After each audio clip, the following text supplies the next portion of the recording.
Hey, what is going on? Coach Eric Bach here of the Look Great Naked Protocol, where we help you look great naked without living in the gym because we believe that fitness is a force multiplier. It will improve every other area of your life, your health, your wealth, your relationships, if you dial in and make that shift in terms of who you want to become using fitness as that vehicle. Now, today I want to highlight two super common training mistakes that ruin so many people's progress in the gym. And this is especially problematic when it comes to wanting to lose body fat. And they are very simple. The first one is not training for strength and muscle, but training for calorie burn. And the second one is following programs, but never completing them, and therefore program hopping. So the two mistakes you have to avoid are chasing calorie burn and then not finishing complete programs. And let me know if this sounds familiar. It probably feels like you are busting your ass in the gym, but not seeing results. And it probably feels like you know exactly what to do, but something isn't adding up, especially when you walk by the mirror and you're like, where the hell did this belly come from? And so what we have to think about is, A, if we are not getting the results that we should with the base of knowledge that we do have, perhaps we do not have all the tools and all the knowledge that we need in order to create that transformation. And then secondly, if we are going through and we are executing a plan, but we're falling off and recycling old behaviors, old habits, and never quite making that consistent transformation that we're looking for, there's likely a missing element of accountability and structure. A lot of people get stuck trying to run back the same programs that they did for years, but by extension, those programs do not fit their current lifestyle. They do not fit their current, frankly, hormone profile, their ability to recover. And those create a ton of issues because our ego is stuck with what worked previously. But the reality is those same training elements do not quite match up in terms of recovery and what your body can really handle. So let me dig into these individual components a little bit more in depth. And again, that first mistake that people need to avoid is training for calorie burn. Listen, when you train for calorie burn, you're looking at your Apple Watch. You have to understand that the data coming directly through these trackers is often off by anywhere from 30 to 75%. There have been some studies performed at the University of Stanford looking at Whoop straps, Apple Watches, all of these different devices, and they found that some of them were off in terms of calorie expenditure estimations by as much as 90%.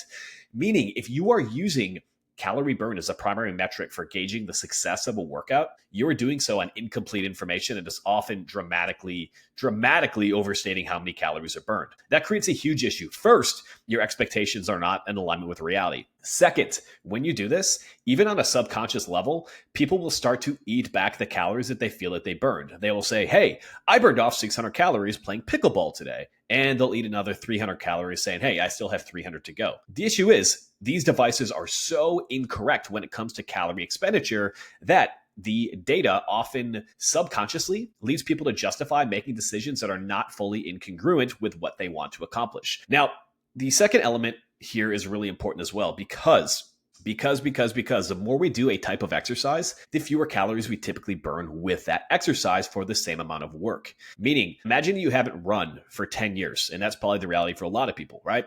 But all of a sudden you start to go out and you run 1 mile 3 days a week. Pretty soon you're going to be faster. It's going to get easier. You'll probably lose a little bit of fat immediately, right? But what happens as we gain skill is we burn fewer calories during that particular type of exercise. That's a good thing in terms of overall efficiency, right? That's actually one of the key elements for improving performance in the sport. You want to do the same things consistently so you develop that skill set. So you actually upgrade your physiology instead of just throwing the kitchen sink at it. But this does not work when it comes to looking great naked. It simply does not, right? You do not just want to throw random shit against the wall and hopefully you burn more calories and therefore you lose body fat. The reality is your ability to transform your body comes down to two things. One, building lean muscle. Two, losing body fat in the right spot so we can reveal that lean muscle and have that lean aesthetic body that we're looking for. And if we only focus our workouts on trying to quote unquote burn calories, we're not going to do the right things to build strength and muscle, to actually upgrade our physiology. If you want to think about it this way, when we build lean muscle, we increase your body's metabolic rate. When we increase that metabolic rate, your body is going to burn more calories during the additional 23 hours of the day outside of that workout. When the workout is purely designed just to sweat as hard as possible, to burn as many calories as you can, to feel hard, well, guess what?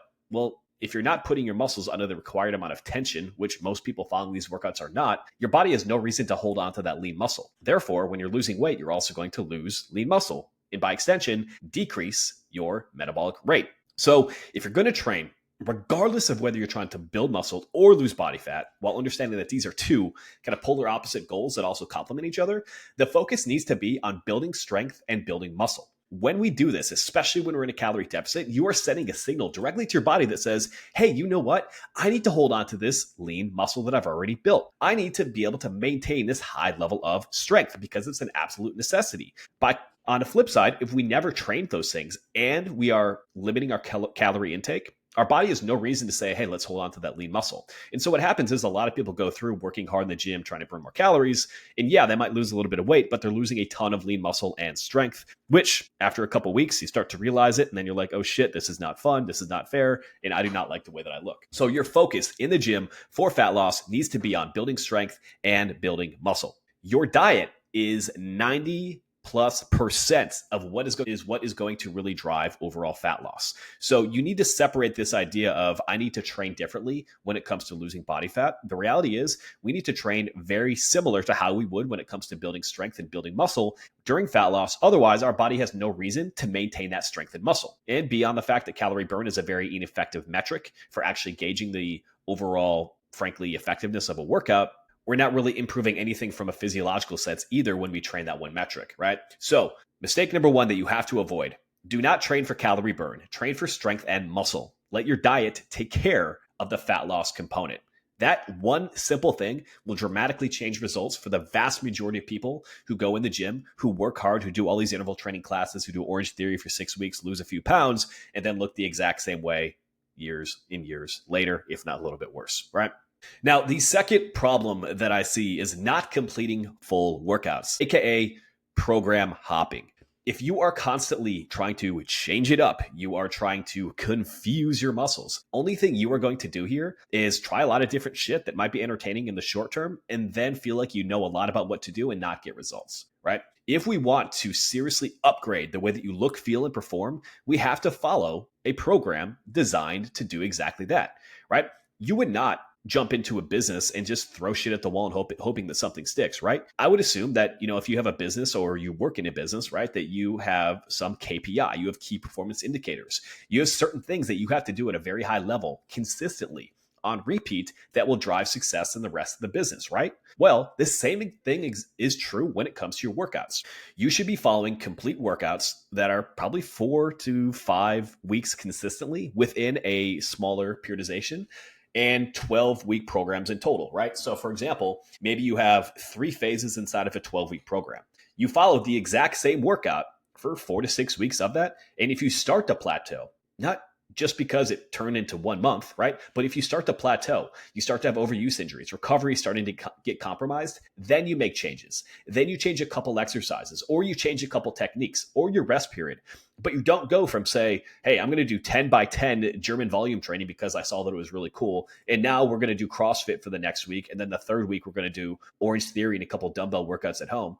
That's exercise. It's not training. It's not really going to change your body, right? It's better than nothing. Make no doubt about that, but not by a whole lot. And so when it comes to really getting dialed in, if you seriously want to transform your body, exercise, confusion, muscle confusion, all of this shit is just a marketing myth to keep exercise as quote unquote entertaining. And it's often done by trainers who don't know anything and they're just trying to keep people looped into exactly what they're doing. Whereas world-class coaches know that world-class results come from following complete programs.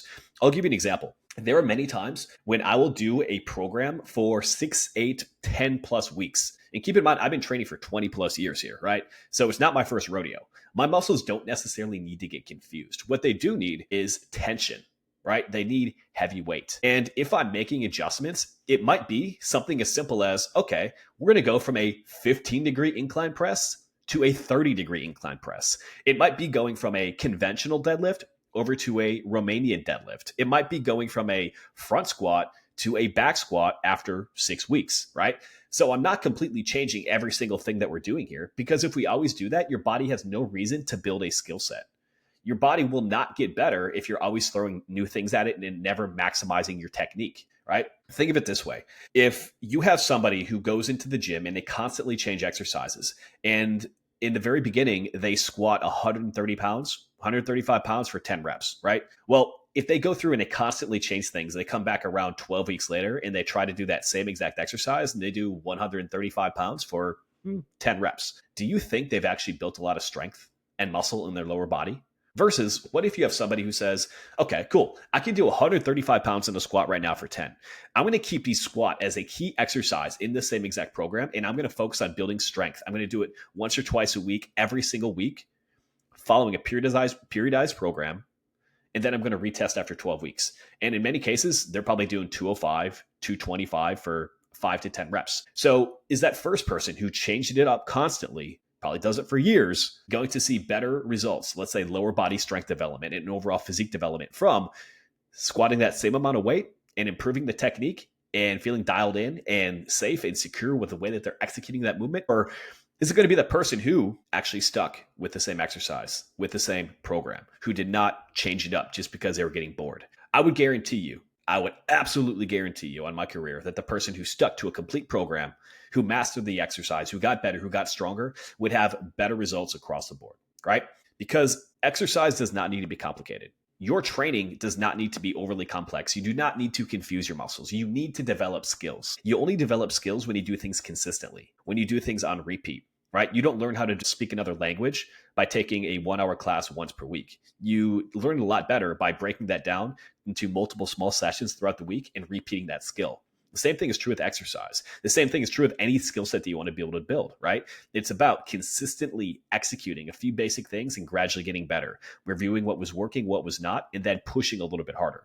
And so if you run into these same issues of feeling like you're doing everything right in the gym, but you're chasing how many calories you're burning and you're not following a complete program, instead you're hopping from one thing to the next because social media says you should try this one weird trick, you are shooting yourself in the foot.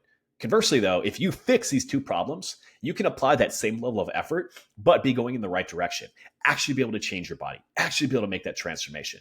It's small things like this that keep people stuck of trying to be entertained instead of doing what is maximally effective in the gym. All right. So gang, this isn't the type of advice you will see on these flashy reels, on these short little tidbits, on 3 weird exercises you need over on YouTube.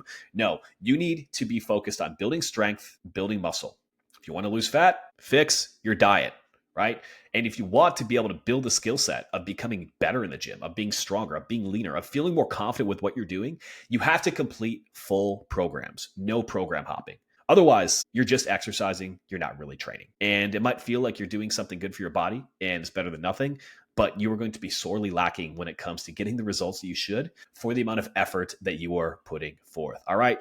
So a little tough love on this one, but these are things I see all the time. And I hear it from guys who always say, I know what to do, but I'm not getting results. These are the biggest problems that I see. So let's fix them once and for all. And gang, if you got value from this, hey, please do me a favor, drop me a 5-star review, share this on your favorite social media platforms such as Instagram, and tag me at Bach Performance. We do not do any outbound advertising or anything for this podcast. This is purely lined up just to give you guys value. So any way that you can share and provide support will be appreciated. All right. Train hard, train smart, and I will catch you on the next one.